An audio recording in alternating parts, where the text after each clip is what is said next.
welcome to the deep dive. You sent us some really intriguing material today, and we're going to get right into it. Yeah, it looks interesting. We're taking a look at a summary of David DeAngelo's Double Your Dating Sexual Communication series notes. Right. This is a fascinating area. And what we want to do here is really unpack the ideas presented, in this summary, the concepts he's exploring around attraction and communication. Yeah. Think of it as understanding the map he's drawing, not necessarily agreeing with every single landmark on it. Exactly. And your goal, as you shared with us, is to get a solid handle on these concepts without getting too bogged down and maybe, hopefully, have a few of those aha moments along the way. This document, well, it covers a lot of ground. Stuff like why we're drawn to some people and not others, right down to specific things you can supposedly say and do. Yeah, it's quite detailed. So our mission here is to really distill DeAngelo's core arguments. Things about what creates attraction, how that initial spark can turn into something more, intense. This whole idea of tests he talks about. Right, the tests. And the specific communication strategies he suggests. Okay, so right out of the gate, he makes a pretty big point about the difference between attraction and affection. Yeah, that's really crucial. It's like the foundation for his whole approach. He leaves that feeling friendly towards someone, even, caring deeply for them. And we've all heard the let's just be friends line, right? Oh, yeah. The LJBF zone. Exactly. That feeling, that affection, it doesn't automatically ignite sexual attraction. He's basically saying they operate on different wavelengths. They're wired differently. Which kind of rings true, doesn't it? I mean, yeah. You can adore your family, have really close friends, but that doesn't automatically mean there's that romantic spark there. Absolutely not. So this sets up his idea that you can't just rely on being a nice person or a good friend to create attraction. It's a different ball game altogether. Precisely. And this leads into something he calls the paradox of sexual communication. What's that about? Well, what's really interesting here is this idea that some of the things we're typically taught about, good communication, like being direct, always showing your interest clearly. Be open, be honest. Yeah, exactly. Those things can actually potentially backfire when it comes to building attraction specifically. He suggests that sometimes pursuing too hard can actually push someone away.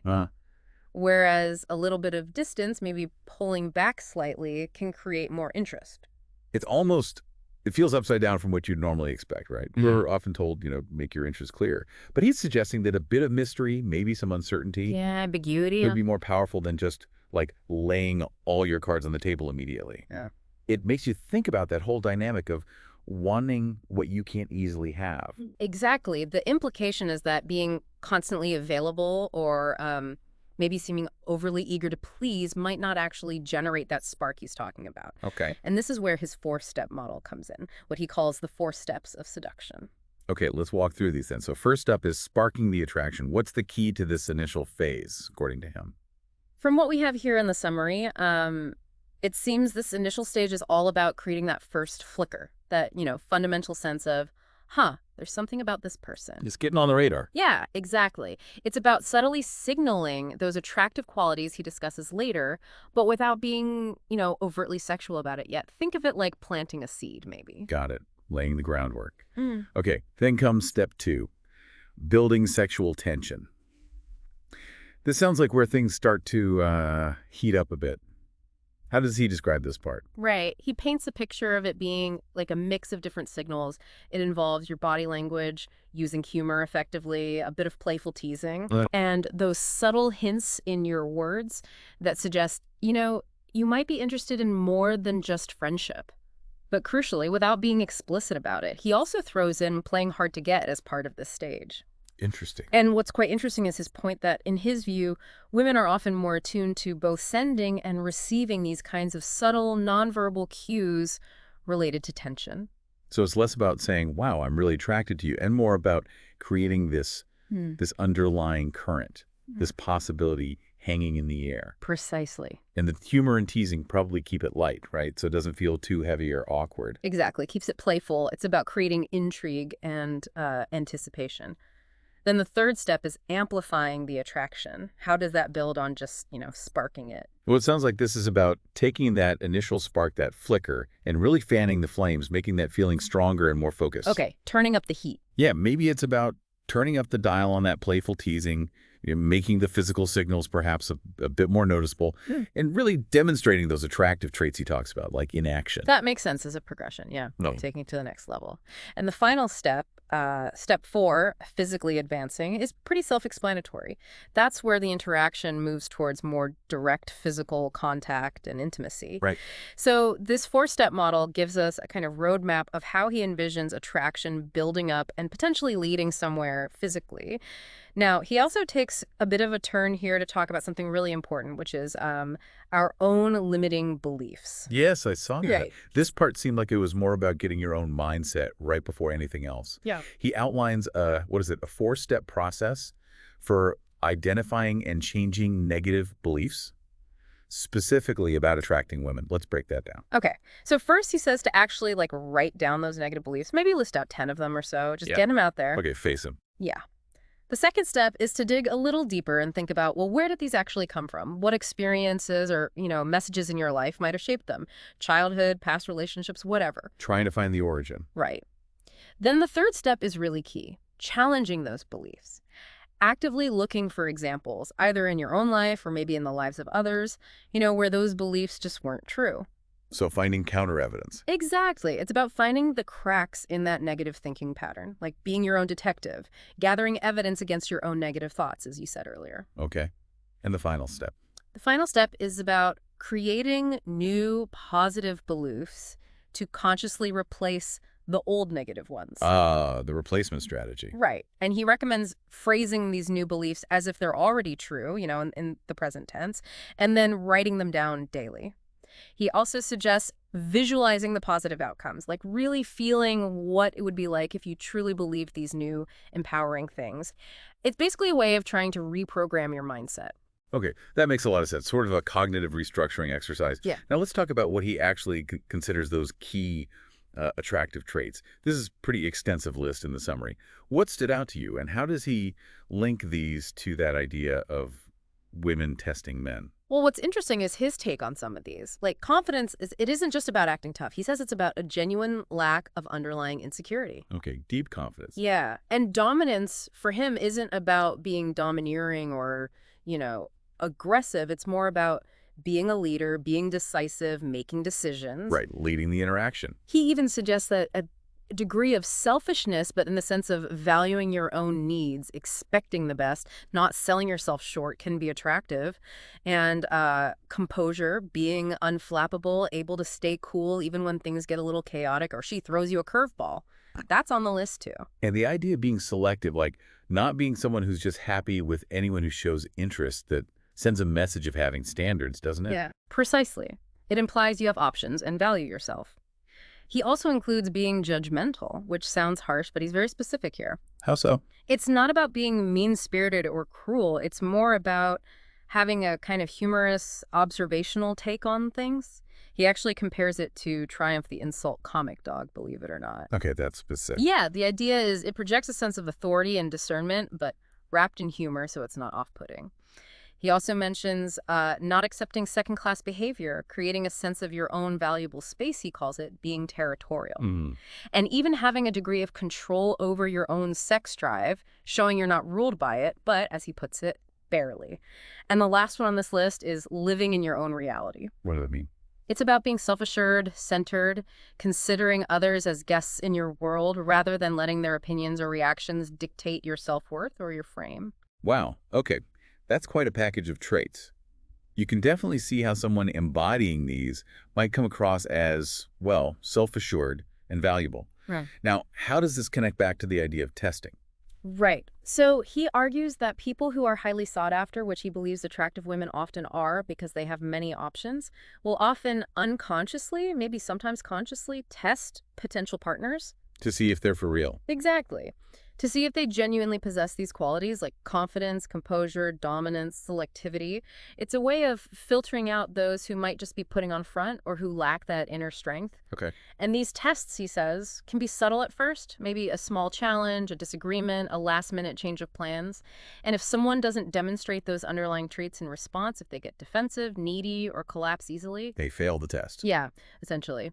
And he suggests that failing these tests leads to tougher tests down the line and ultimately decreased attraction. So it's like they're probing, looking to see if the behavior matches the image projected. Yeah. And he has a few related concepts here too, right? Like, get over just being yourself. Yes. He challenges that common advice, just be yourself, because he believes that for many people, their natural self might actually signal neediness, insecurity, or predictability, things he views as unattractive. Okay, so modify yourself if necessary. Kind of. And then there's the idea that women interpret everything.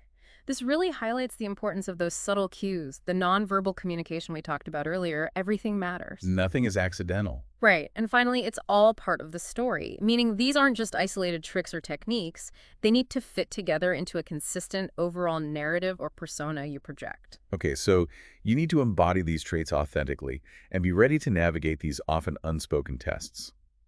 Now, he also talks about specific attitudes that he thinks are helpful to adopt when interacting. What are some of those key mindsets? Yeah, the attitudes he suggests are really all about projecting that sense of self-confidence and, crucially, not being overly invested in the outcome of any single interaction. Detachment, almost. Kind of. He suggests believing there is no downside to approaching or talking to women, like what's the worst that can happen. Also, cultivating a genuine indifference to the outcome, whether it goes somewhere or not, you're okay. Right. Not outcome dependent. Exactly, and truly believing I'm a catch and time with me is rare and valuable. There's also a more playful, almost teasing attitude. She wants me, but I'm going to tease her to see how much. Okay, that's bold. It is, and the somewhat assertive stance of she's going to have to prove herself to me that she's above average. Right. These attitudes really seem designed to shift your internal perspective, doesn't it? So Yeah. you're coming from a place of inherent self-worth rather than, seeking external validation from her reaction. That seems to be the core idea, yeah. Yeah. Shifting the frame internally. Now, let's move on to the more strategic approaches he outlines. Right. There are three main ones mentioned. Steal her frame, be a challenge, and be mysterious. What do these mean in practice? Okay, steal her frame. The idea here is about subtly adopting her own way of thinking or arguing, often in a playful or teasing way. It shows you're on her level, you get it, and you're not easily influenced or knocked off balance by her perspective. Like mirroring her logic, but with your own spin. Something like that, yeah. Then be a challenge. This ties into what we said before, not being constantly available. Having your own life, your own interests, your own schedule. You're not just sitting around waiting for her call. This creates that sense of scarcity and value. Makes sense. You're not too easy. Right. And be mysterious. This encourages you to avoid giving predictable, boring, run-of-the-mill answers to questions. Keep her guessing a little, keep her intrigued, make her want to figure you out. So it's all about disrupting expectations and not being a completely open book right away. Mm-hmm. Okay. Now, he gets into some very specific techniques, and honestly, some of these are quite direct, almost confrontational. Yeah, some are definitely assertive. The first one is never give a woman a direct answer unless it's NO. Can you give us the example again of how this might play out? Sure. The example he gives is if she asks something like, did you like that kiss? Instead of a simple yes or no, you might respond with something like, you obviously did. Turning it back on her. Exactly. It's about being a little evasive, maintaining that playful tension, and shifting the focus. Okay, another one. Answer questions with questions that implicate her or get her to commit to something. What's the goal here? Why do that? Well, the thinking seems to be to subtly maintain control of the conversational direction and also maybe gauge her level of interest or investment. So, his example. If she asks, what are you doing Friday night? Instead of just saying watching TV. Right. You might say, well, what did you have in mind? Or even more playfully assertive, why, what were you going to do for me? Okay, putting her on the spot a bit. Turn complaints up and give it back to her. That one sounds a bit bold too. How does that work again? Yeah, the example was if she says, I don't like that radio station, you playfully turn the music volume up just a tiny bit and smile. For a second. Yeah, the idea isn't to be genuinely dismissive or a jerk, but to show you're not easily ruffled, you're unfazed, and you can handle a little friction playfully. He does apparently suggest you can dial it back down afterwards. It's about the initial unflappable response. Got it. And what about never give a woman exactly what she asks for, like the date example? Right. If she suggests a very specific plan, like let's go to the Cheesecake Factory on Friday at 7:00. Yeah. You might agree to the general idea, like Friday, but suggest a slight modification. No, how about I pick you up at 8:00 instead and we'll go to the keg? So you're still agreeable, but you're also injecting your own preference or leadership. Exactly. You're leading, not just following her exact script. Okay. The summary also mentions always send mixed signals, for example, be physically generous and giving, but verbal communication-wise, be busting on her. That sounds like a classic push-pull technique. Yeah, that's exactly what it sounds like. The idea is to create that dynamic tension. You might be warm physically, a touch on the arm, leaning in, but your words are playfully teasing or challenging. This keeps things interesting, prevents it from becoming too smooth or predictable, avoids seeming overly eager. Right, keeps her guessing. Now, the let's be friends technique, especially when sexual tension is already high, seems completely counterintuitive. Why on earth would you do that? It does seem odd at first glance, but the stated goal is to communicate non-neediness, to share you're not solely focused on a sexual outcome, that you value connection on different levels perhaps, and that you aren't desperate. So it projects confidence. That seems to be the idea. Saying something like, hey, it's going to be nice getting together with you tomorrow. If nothing else, you seem like you'd make a really nice friend. See ya then. Can paradoxically increase attraction by suggesting you have standards, options, and aren't just trying to get in her pants. Okay, playing it cool to the extreme. He also emphasizes not being predictable in various ways, your clothes, the places you go, the topics you discuss, and generally avoiding being boring or average. Instead, striving to be distinctives, but in a positive, preferential way. Absolutely. Predictability in this model is the enemy of attraction. Being different, engaging, keeping things fresh, that's key. Never act apologetic. That seems to tie directly back into that confidence trait we talked about way earlier. Exactly. Unnecessary apologies, constantly saying sorry, can signal insecurity or weakness. He advises strongly against it unless you've genuinely done something wrong that requires an apology. Right. Own your actions. The 2 steps forward, 1 step back technique that sounds like a way to manage the pace and build anticipation. Yeah, that's how it reads. It's about making progress, maybe escalating things slightly, but then creating a little bit of space or pulling back just a touch. This builds anticipation, makes her want more, prevents things from moving too fast or becoming predictable, keeps her reaching. Okay. And never let the line go slack. That's about maintaining that undercurrent, right? That sense of possibility, not letting the interaction just drift into purely platonic territory. Precisely. You have to maintain that subtle tension, that hint of more, whatever that is. Now, always raise and call her bluff. The example given is pretty strong. Responding to her saying, I'm leaving, that's it. With something like, okay, don't let the door hit your ass on the way out.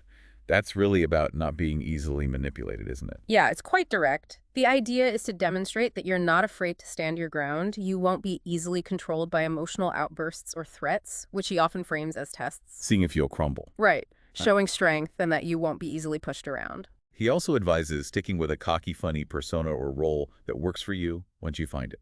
And to always take the lead, move forward confidently, be decisive. Consistent character, yeah. And leadership. And the last of these specific techniques is pretty blunt. Don't be a wussy.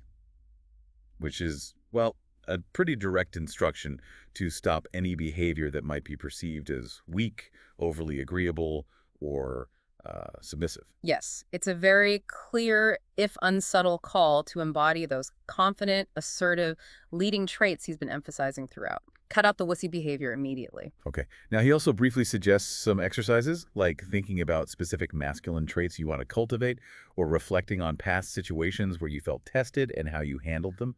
These seem like practical ways to internalize and apply these ideas. Exactly. Moving from just understanding the concepts to actually trying to integrate them, or at least reflect on them in your own experience.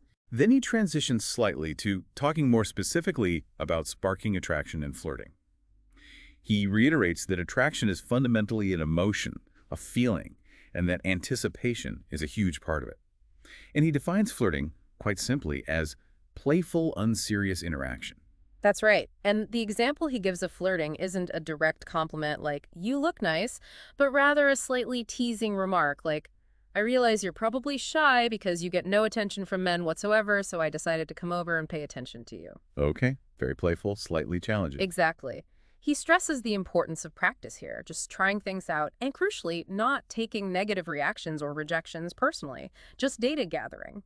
He also points out that flirting is as much, if not more, about nonverbal cues, body language, tone, eye contact, as the actual words you use. And he gives examples of that kind of playful interaction, right? Like giving her a hard time playfully, faking despair, or being overly dramatic for comedic effect. And that kind of dangling statement like, you know what they say about women who leaving her to wonder. Yeah, all techniques designed to create a light, engaging, slightly unpredictable feeling. Keep her interested in smiling. Okay. Then he really doubles down on this cocky and funny idea. Okay. He presents it almost like a formula, cocky plus funny, saying it lets you tap into that attractive bad boy or alpha archetype. Without actually being abusive or genuinely nasty, the funny part is key. Right. He gives that great contrast. Mm-hmm. Instead of just making a blunt, potentially hurtful statement like, that dress makes her look fat. Which is just cocky, or maybe just mean. Use humor to make a playful, exaggerated jab like, if she doesn't find a dress that fits her better, the fashion police are going to send in the SWAT team for her ass. Right. It softens the edge dramatically, makes it absurd, but still conveys that underlying confident, perhaps slightly judgmental, definitely unimpressed by beauty alone attitude. So the humor makes the cockiness palatable, even attractive. That's the argument. That the CNF approach, when done well, indirectly communicates those positive traits like confidence, social intelligence, leadership potential, a sense of humor. He argues it shows you're not easily impressed just by looks, you have standards, maybe a bit of that alpha quality he mentions. He also brings up techniques like turning questions back on her again, using backhanded or sarcastic compliments playfully, and even playing hypothetical games like Would You Rather as part of this dynamic. Okay. And when it comes to dealing with drama or maybe more serious tests, his advice seems consistent. Find the humor in it. Yeah, stay out of the frame of the drama. He gives the example of if she gets angry or dramatic, instead of getting sucked in, maybe chuckle lightly and say something like, "You're so cute when you're mad." Again, maintaining control, staying unfazed. Precisely. Don't get drawn into her emotional state. Stay in your own controlled, maybe amused reality. Finally, he briefly touches on nonverbal communication, again highlighting the impact of things like a slower, deeper voice with pauses, more deliberate gestures, leaning away slightly rather than always leaning in. Creating space, value. Right. And the idea that excitement is often created by attraction plus obstacles or challenges. He also talks about shifting your internal focus from trying to get something from her to demonstrating that she will gain something valuable by being with you. Flipping the script. Yeah. And using visualization to build anticipation in her mind about future interactions.